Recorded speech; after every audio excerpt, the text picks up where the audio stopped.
Piala Dunia 1978 bergema di Argentina. Mandat sebagai tuan rumah yang diterima oleh pemimpin setempat memunculkan tarian tango sebagai pemegang panggung utama. Terlepas dari segala kontroversi dan permasalahan yang ada, Danier Passarella dan kolega sukses menggondol trofi dunia pertama sepanjang sejarah. Dari depan layar televisi yang terletak di ruang keluarga, seorang bocah bernama Gabriel Omar Batistuta menjadi salah satu saksi hebatnya. Jiwa petarung yang dimiliki pria kelahiran Santa Fe ini sejatinya telah ditumpahkan ke olahraga basket. Namun ketika melihat kisah kepahlawanan Mario Kempes dan kawan-kawan, hasratnya langsung tertuju pada olahraga sepak bola. Batistuta yang usianya ketika itu belum genap 10 tahun berikrar bahwa sepak bola akan dijadikannya sebagai tujuan hidup. Dia akan melakukannya secara profesional meski nantinya ia enggan bersentuhan dengan benda berbentuk bulat itu ketika berada di luar lapangan. Memompa semangat di negeri kelahiran. Sekitar 10 tahun setelah Argentina menjadi juara dunia, Batistuta baru menekuni olahraga sepak bola. Tepat pada 1987, dia menjadikan Akademi Newell's Old Boys sebagai pijakan pertamanya. Akademi kelahiran dewa sepak bola bernama Lionel Messi itu menampung bakat sepak bola Batistuta selama 2 tahun. Lantas dia diterbangkan ke tim utama karena dinilai punya kemampuan luar biasa. Tak butuh waktu lama bagi Batistuta untuk melahirkan namanya sendiri sebagai calon bintang besar. Sebab pada tahun 1989, raksasa River Plate memboyongnya ke Stadion El Monumental. Setahun berseragam klub berjuluk La Banda, Batistuta lantas melanjutkan perjalanan karir ke raksasa lainnya, yakni Boca Juniors. Di sana, namanya kian agung dengan torehan 13 gol. Tak ada alasan untuk tidak mencintai Batistuta. Bintang muda dengan rambut panjang khasnya itu telah menyihir seluruh penggemar sepak bola di Argentina untuk terus mendukungnya. Tepat pada tahun 1991, dalam turnamen besar yang diperuntukkan bagi negara-negara di selatan Amerika, Batistuta muncul sebagai penyerang andalan. Di Chile yang bertindak sebagai tuan rumah, dia berhasil keluar sebagai pencetak gol terbanyak turnamen, mengungguli penyerang tajam lainnya yakni Ivan Zamorano. Tak hanya duduk sebagai pemuncak top skor, Batistuta juga sekaligus membawa negaranya juara. Sebuah mimpi besar yang diraih olehnya itu pun memunculkan banyak pencari bakat di stadion-stadion yang menggelar ajang Copa America. Ketika itu Batistuta tampak lebih seksi dari siapapun di atas lapangan. Rambut panjang yang terlihat rapi dengan ikat kepala, kaki langsing yang memiliki tenaga besar, serta gocekan maut yang memporak-porandakan lini pertahanan lawan. Menjadi pemandangan indah yang disaksikan oleh para penonton yang hadir langsung di lapangan. Dari sudut tribun yang disinari oleh hangatnya matahari Chile, seseorang bernama Vittorio Cecigori telah bersiap dengan sebuah pena beserta kertas kontraknya. Dia yang merupakan wakil presiden Fiorentina terkesima dengan laju lari Batistuta yang seperti tertiup angin. Gol-gol menakutkan yang diciptakan kaki sang pemain juga membuatnya enggan untuk segera beranjak. Dalam waktu yang relatif singkat, Vittorio Cecigori segera menyadari apa yang diceritakan oleh seseorang kepercayaannya tentang pemain bernama Gabriel Batistuta adalah benar. Seusai perayaan gelar juara yang memperlihatkan Batistuta menggenggam piala dengan begitu erat, Cecigori tak membuang-buang waktunya. Ditandai dengan tenggelamnya matahari di bawah langit ibu kota setempat, tanda tangan Batistuta berhasil didapat. Dengan girang hati, Vittorio Cecigori bergegas memberitahu publik Firenze bahwa mereka akan segera kedatangan pemain muda berbakat asal Argentina. Juliet Batistuta bernama Fiorentina.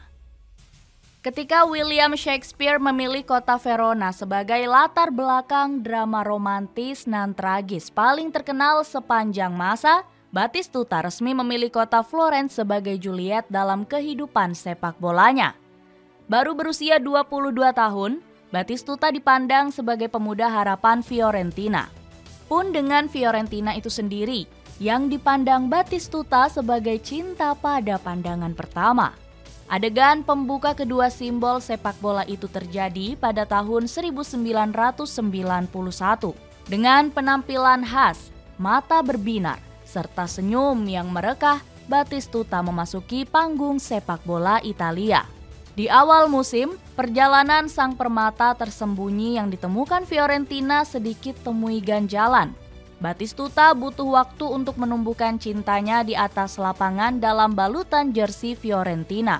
Namun begitu, rekaman berbahayanya yang memang sudah mendarah daging sejak lama tetap menempatkannya dalam daftar penyerang tajam Serie A dengan catatan 13 gol.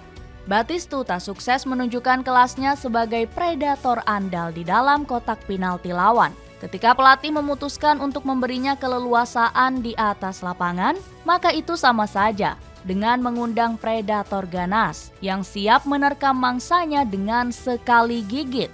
Melalui kaki-kaki kuatnya yang tampak bertaring, sepakan mematikan selalu menghantui kiper yang dihadapi. Namun di tengah kegemilangan Gabriel Batistuta yang kerap menjebol gawang lawan, kesetiaannya tiba-tiba diuji bak kisah cinta yang dialami remaja masa kini. Fiorentina terdegradasi. Mereka gagal tampil baik dan hanya finish di tempat ke-15 klasemen akhir. Para penggemar pun mulai menangisi realita ini. Terlebih ketajaman Batistuta dianggap memberi kekhawatiran tersendiri. Benar saja, tim raksasa yang coba memanfaatkan keadaan mulai berdatangan. AC Milan hingga Real Madrid silih berganti mengirimkan surat penawaran. Namun ternyata tumpukan uang dan jaminan tetap bermain di level teratas tak dihiraukan Batistuta. Ia tetap mendampingi cinta pertamanya. Meski level kedua liga jadi tempat yang kini dipakainya untuk memadu cinta, Batistuta enggan menunjukkan sikap tak suka. Ia memilih berjuang untuk kembali membawa Fiorentina ke panggung Serie A. Ajaib, cuma semusim bertahan di Serie B. Catatan 16 gol yang diciptakan Batistuta mampu memulangkan La Viola ke kompetisi tertinggi Italia. Malahan, performa Fiorentina selepas kembali ke Serie A kian menawan. Bahu-membahu bersama dengan nama Sandro Cois, Stefano Pioli, Anselmo Robiati, Manuel Rui Costa, dan Francesco Toldo, Batistuta resmi menempatkan nama Fiorentina ke dalam persaingan tim-tim terbaik Italia. Klub yang bermarkas di Artemio Franchi itu didapuk sebagai anggota Il Sette Magnifico alias 7 klub terbaik Serie A di pertengahan sampai akhir 1990-an.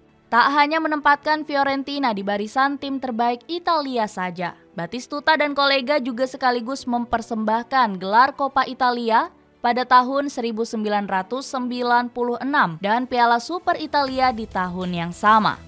Khusus Batistuta, penampilannya jadi kian garang. Dalam 3 musim terakhirnya di Serie A bersama Fiorentina, dia bahkan sukses mengemas lebih dari 20 gol tiap musimnya. Menurut statistik yang dilansir Transfermarkt, catatan gol Batistuta untuk Fiorentina mencapai 203 biji dari 330 penampilan yang dilakoni. Dia didapuk sebagai legenda sekaligus dimasukkan ke dalam daftar FIFA 100 oleh legenda sepak bola Pele. Tak ketinggalan, sebuah karya seni patung dibuat pada tahun 1996 sebagai penghormatan atas loyalitas Batistuta pada La Viola yang tetap bertahan meski klubnya terdegradasi ke kasta kedua. Tangis Batistuta dalam 1 trofi Scudetto.